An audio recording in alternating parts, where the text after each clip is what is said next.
Assalamualaikum warahmatullahi wabarakatuh. Nama saya Surahmayadi, NIM 1802026005, kelas HPI A5. Di sini saya akan menjelaskan secara singkat tentang aliran usul fikih, tokoh dan karyanya. Aliran usul fikih ada 3. Yang pertama, aliran Syafi'iyah atau aliran mutakallimin. Aliran Syafi'iyah atau sering dikenal dengan aliran mutakallimin atau ahlul kalam. Aliran ini disebut Syafi'iyah karena Imam Syafi'i adalah tokoh pertama yang menyusun usul fikih dengan menggunakan sistem ini. Dan aliran ini disebut aliran mutakallimin karena dalam metode pembahasannya didasarkan pada nazari, falsafah, dan mantik serta tidak terlihat pada mazhab tertentu, dan mereka yang banyak memakai metode ini berasal dari ulama mutakallimin atau ahli kalam. Dalam menyusun usul fikih, aliran ini menetapkan kaidah-kaidah dengan didukung oleh alasan yang kuat, baik berasal dari dalil nakli maupun dalil akli. Penyusun kaidah-kaidah ini tidak terikat kepada penyusun dengan furu'. Ada kalanya kaidah-kaidah yang disusun dalam usul fikih mereka menggunakan furu' yang terdapat dalam mazhab mereka, dan ada kala melemahnya furu' mazhab mereka. Aliran ini membangun usul fikih secara teoritis, murni tanpa dipengaruhi oleh masalah-masalah cabang keagamaan. Begitu pula di dalam menetapkan kaidah, aliran ini menggunakan alasan yang kuat, baik dalil akli maupun nakli. Sebagai akibat dari perhatian yang terlalu difokuskan pada masalah teoritis, aliran ini sering tidak bisa menyentuh permasalahan praktis. Aspek bahasa dalam aliran ini sangat dominan, seperti penentuan tentang tahzin atau menganggap sesuatu itu baik dan dapat dicapai akal atau tidak, dan tablik menganggap sesuatu itu buruk dan dapat dicapai akal atau tidak. Permasalahan tersebut biasanya berkaitan dengan pembahasan tentang hakim atau pembuat hukum syara, yang berkaitan pula dengan masalah akidah. Selain itu, aliran ini seringkali terjebak terhadap masalah yang tidak mungkin terjadi dan terhadap kemasuman Rasulullah SAW. Aliran kedua dalam usul fikih, aliran Hanafiyah atau fuqaha. Aliran ini banyak dianut oleh ulama mazhab Hanafi dalam menyusun usul fikih. Aliran ini banyak mempertimbangkan masalah-masalah furu' yang terdapat dalam mazhab mereka. Tegasnya, mereka menyusun usul fikih sengaja untuk memperkuat mazhab yang mereka anut. Oleh sebab itu, sebelum menyusun setiap teori dalam usul fikih, mereka terlebih dahulu melakukan analisis mendalam terhadap hukum furu' yang ada dalam mazhab mereka. Sistem yang digunakan aliran ini dapat dipahami karena usul fikih baru dirumuskan oleh pengikut mazhab Hanafi setelah Abu Hanifah, pendiri mazhab ini, meninggal. Di antara ciri khas aliran Hanafiyah bahwa kaidah yang disusun dalam usul fikih mereka semua dapat diterapkan. Ini logis karena penyusunan usul fikih mereka telah terlebih dahulu disesuaikan dengan hukum furu' yang terdapat dalam mazhab mereka. Ini tentu berbeda dengan aliran Syafi'iyah atau mutakallimin yang tidak berpedoman kepada hukum furu' dalam menyusun usul fikih mereka. Konsekuensinya tidak jarang terjadi pertentangan antara kaidah usul fikih Syafi'iyah dengan hukum furu', dan kadangkala kaidah yang disusun aliran ini sulit diterapkan. Yang aliran ketiga usul fikih, aliran mutakakhirin, aliran yang menggabungkan kedua sistem yang dipakai dalam menyusun usul fikih oleh aliran Syafi'iyah dan aliran Hanafiyah. Ulama mutakakhirin melakukan tahlik terhadap kaidah-kaidah usuliyah yang dirumuskan kedua aliran tersebut. Lalu mereka meletakkan dalil-dalil dan argumentasi untuk pendukung serta menerapkan pada furu' fikih. Para ulama yang menggunakan aliran mutakhirin ini berasal dari kalangan Syafi'iyah dan Hanafiyah. Aliran ini muncul setelah aliran Syafi'iyah dan Hanafiyah sehingga disebut sebagai aliran mutakhirin, dan perkembangan terakhir penyusunan kitab usul fikih tampak lebih banyak mengikuti cara yang ditempuh aliran mutakhirin.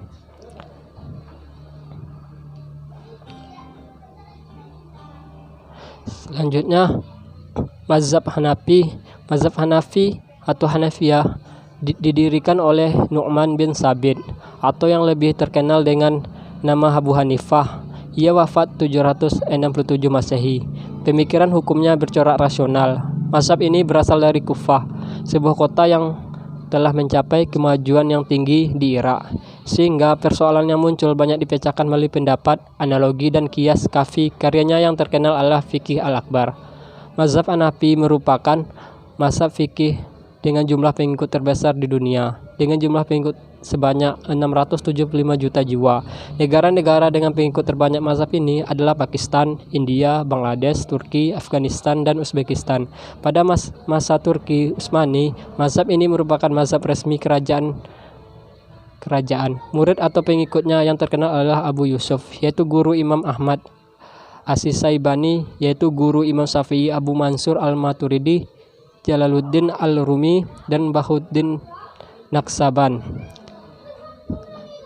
Selanjutnya mazhab Maliki. Mazhab Maliki atau Malikiyah adalah mazhab yang didirikan oleh Malik bin Anas atau biasa dikenal dengan nama Imam Malik. Imam Malik wafat pada 797 Masehi. Sepanjang hidupnya, Malik tidak pernah meninggalkan Madinah kecuali untuk keperluan ibadah haji. Pemikiran hukumnya banyak dipengaruhi sunnah yang cenderung tekstual. Imam Malik juga termasuk periwayat karyanya yang terkenal adalah Al-Muwatta, yaitu hadis yang bercorak fikih. Imam Malik juga dikenal sebagai seorang mufti dalam kasus-kasus yang dihadapi. Salah satu fatwanya bahwa baiat yang dipaksakan hukumnya tidak sah. Selain itu, pemikirannya juga banyak menggunakan tradisi bangsa Madinah. Mazhab Maliki merupakan mazhab fikih dengan pengikut yang terkonsentrasi pada wilayah Afrika Utara dan Afrika Barat dengan jumlah pengikut sebanyak 270 juta jiwa. Negara-negara dengan pengikut terbanyak mazhab ini adalah Maroko, Aljazair, Mesir, Sudan, Nigeria, dan Tunisia. Murid atau pengikutnya yang terkenal adalah Imam Syafi'i, Yahya Al-Laitsi, Ibnu Rusdi, Al-Qurtubi, Ibnu Batutah, dan Ibnu Khaldun. Terus selanjutnya Imam Syafi'i. Mazhab Imam Syafi'i. Mazhab Syafi'i didirikan oleh Abu Abdullah Muhammad bin Idris As-Syafi'i. Ia wafat pada 797 Masehi. Selama hidup beliau pernah tinggal di Baghdad, Madinah, dan terakhir di Mesir. Corak pemikirannya adalah konvergensi atau pertemuan antara rasionalis dan tradisionalis. Selain berdasarkan pada Al-Quran, Sunnah, dan Ijma, Imam Syafi'i juga berpegang pada qiyas. Beliau disebut juga sebagai orang pertama yang membukukan ilmu usul fikih. Karyanya yang terkenal adalah Al-Dan Ar-Risalah. Pemikirannya yang cenderung moderat diperlihatkan dalam Qaul Qadim atau pendapat yang baru, dan Qaul Jadid atau pendapat yang lama. Untuk penyebaran mazhab Syafi'i diikuti oleh 495 juta jiwa. Negara-negara dengan mayoritas pengikut mazhab ini adalah Indonesia, Ethiopia, Malaysia, Yaman, Mesir, dan Somalia. Murid atau pengikutnya yang terkenal adalah Imam Ahmad Al-Ghazali, Ibnu Katsir, Ibnu Majah, An-Nawawi, Ibnu Hajar Al-Asqalani, Abu Hasan Al-Asy'ari, dan Said Nursi. Terus selanjutnya mazhab Hambali. Mazhab Hambali atau Hanabilah didirikan oleh Ahmad bin Muhammad bin Hambal atau dikenal dengan nama Imam Hambali. Ia wafat pada 855 Masehi. Pada masa mudanya, beliau berguru kepada Abu Yusuf dan Imam Syafi'i.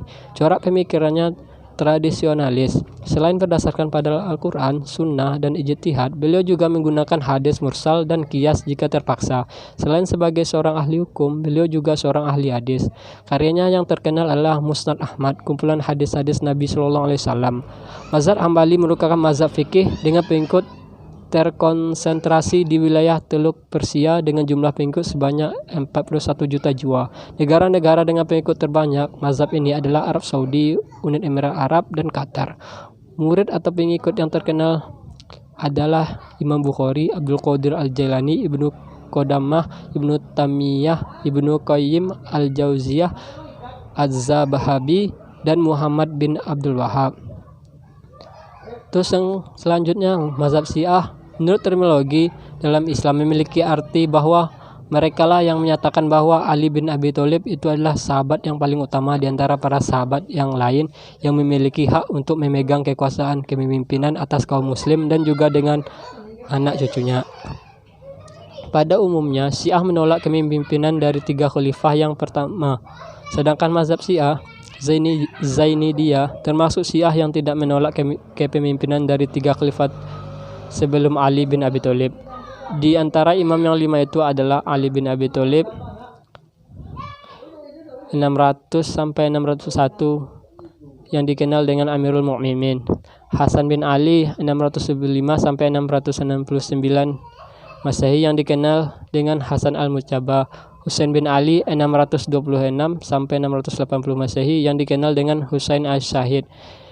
Selanjutnya Ali bin Husain 658 sampai 713 Masehi yang dikenal dengan Ali Zainal Abidin. Terus selanjutnya mazhab Az-Zahiri. Mazhab ini muncul sekitar abad ketiga Hijriah di Irak. Didirikan oleh seorang ahli hukum atau faqih bernama Daud bin Khalafah al-Isfahani. Lahir di Kufah 200 Hijriah 850 Masehi dan wafat di Baghdad 270 Hijriah 883 Masehi. Dengan tokoh pendiri mazhab seperti Imam Ahmad bin Hanbal atau Imam Hambali dan Daud bin Khalaf al-Isfahani. Setelah kembali ke Andalusia, mereka menyebarkan paham mazhab-mazhab fikih yang mereka pelajari di timur, termasuk paham mazhab Az-Zuhri. Di antara mereka yang menyebarkan paham mazhab yang disebut terakhir adalah Munsir bin Suaid al-Baluti. Mazhab ini mencapai masa gemilangnya pada masa Ibnu Hazm. Melalui tokoh ini mazhab Az-Zahari tumbuh kuat di Andalusia. Terus selanjutnya mazhab Khawarij atau aliran Khawarij awalnya adalah pendukung Ali bin Abi Thalib yang meninggalkan barisannya sebagai bentuk protes terhadap sikap Ali yang menerima arbitrasi Muawiyah bin Abu Sufyan ketika peperangan hampir dimenangkan oleh kelompok Ali. Tokoh-tokoh utama Khawarij adalah antara lain Urwah bin Hudair, Mustarid bin Sa'ad, Hausarah al-Asadi, Quraib bin Marwah, Nafi' bin al-Azra, Abdullah bin Basir. Sekian penjelasan dari saya. Assalamualaikum warahmatullahi wabarakatuh.